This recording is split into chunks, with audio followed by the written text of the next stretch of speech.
Saudações a todos que acompanham o segundo Colóquio Internacional Brasil e França e a segunda Mostra Científica Online. Eu sou Antônio Alves Pereira, mestrando do Programa de Pós-Graduação em História da Universidade Estadual do Maranhão e vos apresento o seguinte trabalho.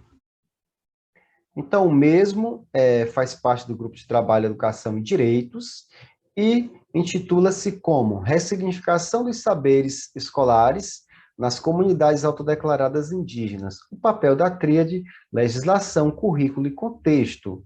É de minha autoria, em coautoria com a professora Frankilane Souza Carvalho do Nascimento. Então, quando se fala da ressignificação de saberes escolares nas comunidades autodeclaradas indígenas, é importante nos reportarmos a ideia de que são comunidades autoafirmadas indígenas que fizeram todo um processo de emergência étnica, se reconheceram, se autoafirmaram enquanto comunidades indígenas, e são comunidades que geralmente não são contempladas com escolas tipicamente indígenas, estão imersas em um contexto educacional regular, vamos dizer assim.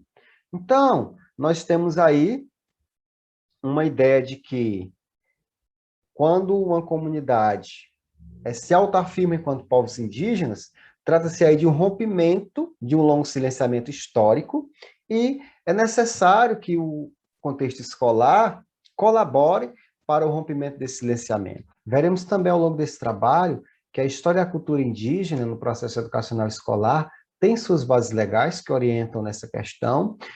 O currículo frente à temática indígena e os saberes escolares tem normas que direcionam quanto a isso, e também veremos o papel do contexto escolar frente ao trabalho com a temática indígena nesse processo de ressignificação dos saberes escolares nessas comunidades autodeclaradas indígenas. Então, os saberes escolares, a temática indígena, numa perspectiva onde se aborda aqui nesse trabalho legislação, currículo e contexto, é importante tratar do paradigma integracionista inicialmente, que durante muito tempo norteou políticas públicas direcionadas aos indígenas, o que acabava por se dirigir também ao contexto escolar.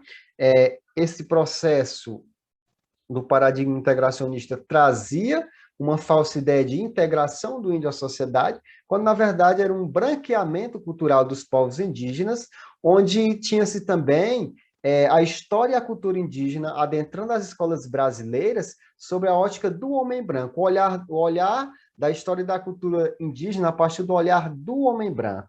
Só que esse paradigma integracionista ele vem sendo superado por perspectivas voltadas para a interculturalidade. Então, essa interculturalidade ela pressupõe o respeito entre as culturas e a condição de igualdade entre essas culturas, sem sobreposição de uma cultura a outra. Aí, como o Riemann nos traz, é um processo de comunicação e aprendizagem permanente entre pessoas, grupos, conhecimentos, valores e tradições. Então, sem sobreposição, sem uma cultura impor-se a outra, sem tentar integrar uma cultura à outra.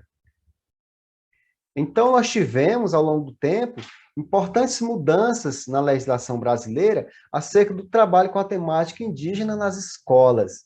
A exemplo é da própria Constituição Federal de 1988, que passa aí a reconhecer os povos indígenas quanto organização social, quanto aos seus costumes, suas línguas, suas crenças, suas próprias tradições, e assegura a esses povos a utilização da língua materna nos processos de aprendizagem escolar. Então, as conquistas, elas partem aí desse período de 1988, as maiores conquistas vêm aí após esse período. Então, tivemos aí também a nossa LDB 9394/96, trazendo a obrigatoriedade do estudo da cultura afro-brasileira e indígena, além de apontar as contribuições dos povos indígenas para a formação da sociedade brasileira. Então, tem-se também a Lei 11.645/2008, onde a mesma inclui no currículo oficial das redes de ensino a obrigatoriedade da temática História e Cultura Afro-Brasileira e Indígena, principalmente nos componentes curriculares de Educação Artística, Literatura e História. E tem-se também um importante dispositivo, que é o Decreto número 10.088, 2019, que incorpora a legislação brasileira aos dispositivos da Convenção 169 da Organização Internacional do Trabalho, OIT. Então, esses dispositivos, eles reafirmam o rompimento com essas políticas de cunho integracionistas. Então, o currículo e as possibilidades de ressignificação dos saberes escolares, frente a essa normatização, vimos aí que temos essas normas que possibilitam essa ressignificação do currículo escolar, onde os povos, as comunidades indígenas autodeclaradas, sejam ouvidos na constituição desse currículo. E esse currículo ele deve pautar-se em uma perspectiva intercultural, sem sobreposição de uma cultura sobre as outras, trazendo-se essa convivência entre as diferentes culturas. É importante que se olhe para o entorno, para a comunidade, para as vivências desses povos, que se escute as vozes desses povos e valorize a sua cultura, já que eles fazem parte daquele contexto em que a escola abarca.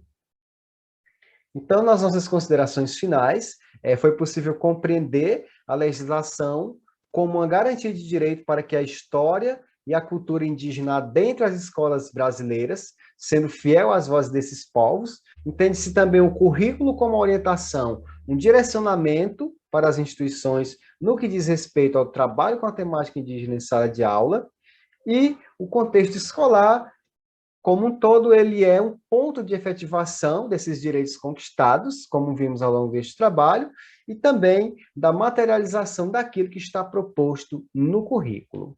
Então, essas são algumas de nossas referências.